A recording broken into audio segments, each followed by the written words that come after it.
Few minutes before the National Economic Council meeting, Vice President Kashim Shettima hosts the co-chair of the Bill and Melinda Gates Foundation, Mr. Bill Gates, and his team, as well as the president of the Dangote Industries Limited, Mr. Aliko Dangote, in his office at the State House, Abuja.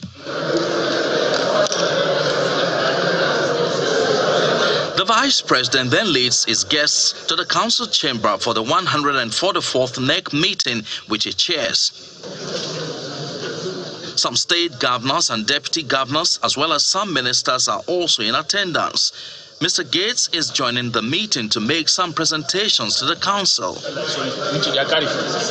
In a statement later issued by Senior Special Assistant on Media and Communications, Mr. Sterling Quarter, the Vice President called for a formidable alliance among key players in government and development partners to wriggle Nigerians out of poverty and enhance the quality of life for all the citizens.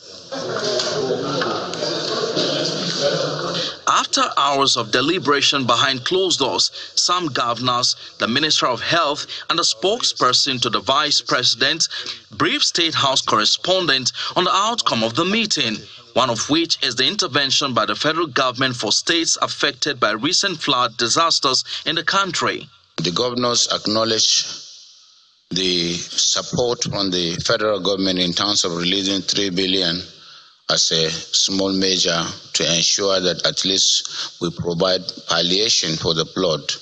Monday will be the deadline for all the states of the Federation to submit a detail of damages, including farms, schools, bridges that have been affected by the last flood. On the ongoing discussion around the establishment of state police, NEC made a resolution.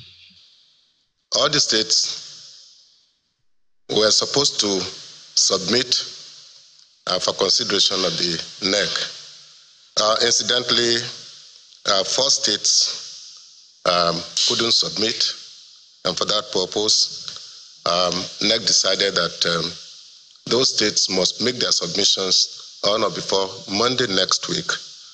Otherwise, whatever decision NEC takes on the establishment of state police will be binding on those states that refuse to submit to make submissions. The Council also made some resolutions aimed at enhancing the country's nutritional outcomes and combating polio.